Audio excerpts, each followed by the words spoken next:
Jadi, ide tentang kota terapung futuristik sudah ada lebih lama daripada yang kamu bayangkan. Salah satunya yang ditulis Jules Verne dalam novel sains fiksinya Propeller Island atau Pulau Baling-Baling di tahun 1895. Kota kapal raksasa dengan panjang lebih dari 6 km dan lebar 5 km ini berlayar di Samudra Pasifik dan hanya dihuni oleh para jutawan. Setengah abad kemudian, rencana membangun kota terapung sungguhan pun dibuat. Arsitek terkenal proyek Teluk Tokyo tahun 1960, Kenzo Tange, mendesain perluasan ibu kota Jepang melebihi pesisir pantai. Masing-masing sisi teluk akan terhubung dengan sistem jalan besar bebas hambatan dengan ketinggian 40 meter di atas tanah. Sebuah kota di udara sekaligus di atas air. Apa yang dulunya hanya hayalan sains fiksi dan fantasi belaka, sekarang diwujudkan jadi nyata oleh para arsitek dan insinyur, pastinya tidak didanai oleh uang mainan. Ada dua tipe struktur utama bagi kota-kota terapung ini yang sedang dipertimbangkan para ahli. Yang pertama adalah jenis pontun. Ini adalah lempengan-lempengan datar terapung yang berfungsi sebagai fondasi kota terapung.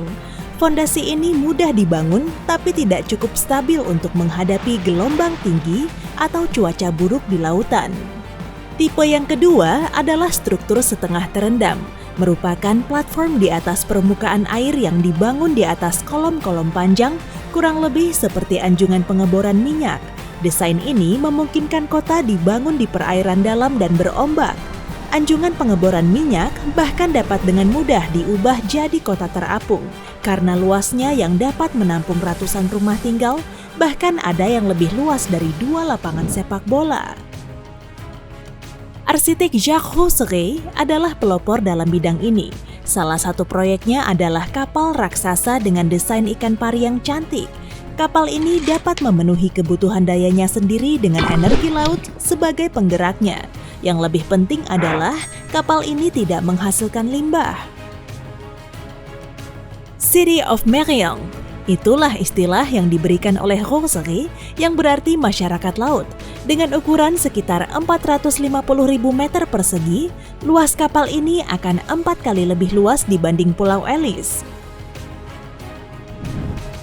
Kapal ini akan menjadi universitas dan pusat riset oseanografi yang terapung, lengkap dengan laboratorium, ruang kelas, dan tempat tinggal untuk kurang lebih 7.000 ilmuwan dan mahasiswa.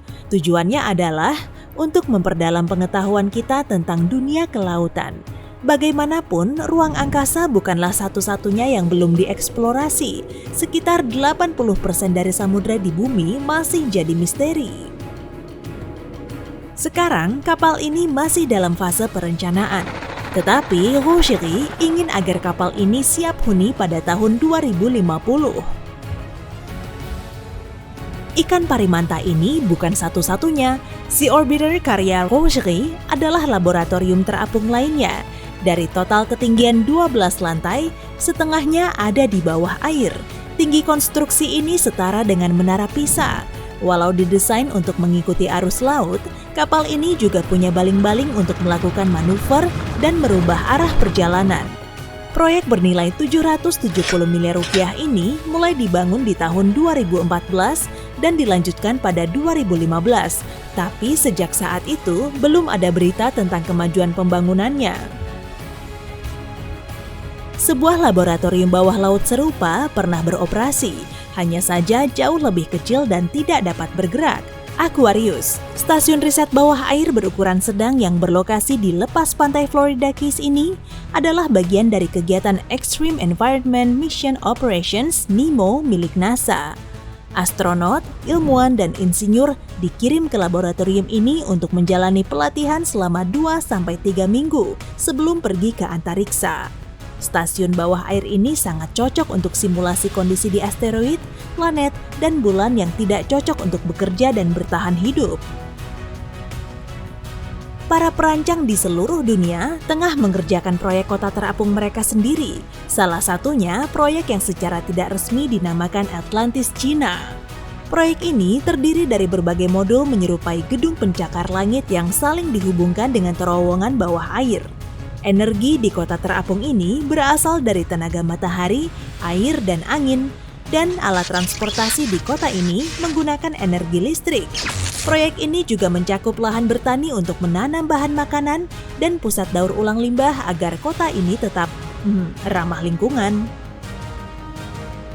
Noah's Ark adalah proyek yang dikembangkan oleh para desainer asal Serbia. Idenya adalah akibat bencana alam, manusia harus pindah ke lautan. Kota terapung ini tampak menyerupai beberapa kaun es krim yang saling terhubung, di mana semakin dalam akan semakin sempit. Justru bentuknya yang aneh inilah yang membuatnya lebih stabil. Bagian yang di atas permukaan laut dilengkapi wadah penampung air hujan, sedangkan ruangan di bawah air digunakan untuk perumahan dan berbagai kebutuhan lainnya. X-City mungkin merupakan proyek yang paling aneh dalam daftar ini. Merupakan platform terapung dengan bangunan yang mirip pencakar langit bengkok berwarna hijau. Bangunan ini harus ringan, sehingga terbuat dari balok-balok beton berpori berbentuk segi 8. Walau mirip sarang lebah, konstruksi ini memungkinkan penghuninya melepas dan membangun kembali balok-balok tersebut seperti Lego. Warna hijaunya berasal dari ganggang hijau yang tumbuh pada pencakar langit tersebut yang akan mengubah sinar matahari jadi energi di kota ini. Karena itulah, konstruksi ini juga disebut dengan kota fotosintesis. Harvest City dirancang sebagai serangkaian pulau-pulau buatan yang dibangun dari modul-modul terpisah di pesisir Haiti. Pusat pulau ini diperuntukkan bagi perkantoran, sekolah, pertokoan, perumahan, dan sebagainya. Bagian yang terluar digunakan untuk bercocok tanam. Setiap pulau akan ditambatkan ke dasar samudra dengan sebuah kabel agar kota berpenduduk 30.000 orang itu bertahan dari badai tropis.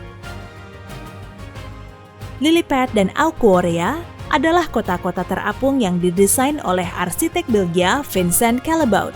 Lilliput dapat menampung 50.000 penduduk. Di bagian tengahnya terdapat laguna besar yang menampung air tawar dengan pohon buah-buahan dan sayur mayur tumbuh di kebun-kebun gantung. Auquoria adalah serangkaian kota terapung yang menyerupai ubur-ubur. Tentakelnya mirip pencakar langit 250 lantai berbentuk spiral. Ide kedua konstruksi itu adalah memanfaatkan bahan komposit dari limbah asal Samudra Pasifik yang sudah didaur ulang. Mungkin proyek yang paling ambisius adalah Oceanic City. Dimulai dari area yang kecil, lalu berkembang jadi 6 modul yang terhubung membentuk sebuah desa berpenduduk 1.650 orang. Kemudian, 6 buah dari modul berpautan ini dikumpulkan untuk membentuk kota terapung yang melingkar dengan populasi sekitar 10.000 orang. Nantinya, modul-modul ini dapat membentuk seluruh kepulauan. Konstruksinya terbuat dari bahan-bahan ringan, ramah lingkungan, dan tahan lama seperti bambu.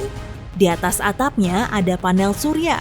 Tujuannya adalah memindahkan orang ke laut sebelum naiknya permukaan air laut yang akan menenggelamkan kota-kota di pesisir.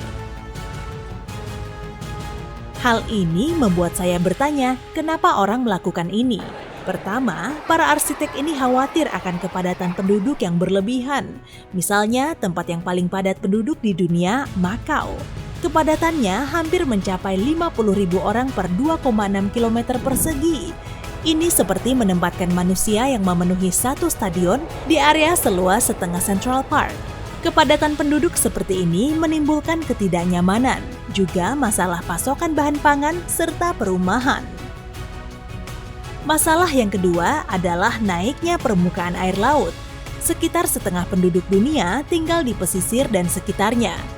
Satu penelitian di tahun 2019 memprediksi bahwa dalam 30 tahun mendatang, permukaan laut di seluruh dunia akan naik setinggi 30 cm dan 50 tahun setelahnya akan melebihi 60 cm. Walau kejadian ini masih terasa jauh di masa depan, tetapi sekarang ini sudah banyak kota terapung di dunia. Halong Bay, Vietnam misalnya, penuh dengan desa-desa di atas air. 1.600 orang telah tinggal di sana selama beberapa generasi.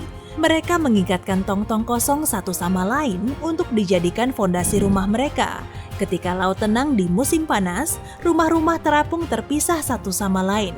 Di musim dingin saat sering terjadi badai, mereka mengikat rumah-rumah ini jadi satu agar lebih stabil. Penduduk desa nelayan terapung ini menghabiskan sebagian besar masa hidupnya di atas air, tanpa pergi ke daratan selama bertahun-tahun atau bahkan selamanya. Hey, jika kamu belajar hal baru hari ini, klik tombol suka di video ini, lalu bagikan pada teman-temanmu. Inilah beberapa video menarik lainnya yang bisa kamu tonton. Klik saja video di salah satu sisi layar. Dan ingat, tetaplah di sisi terang kehidupan.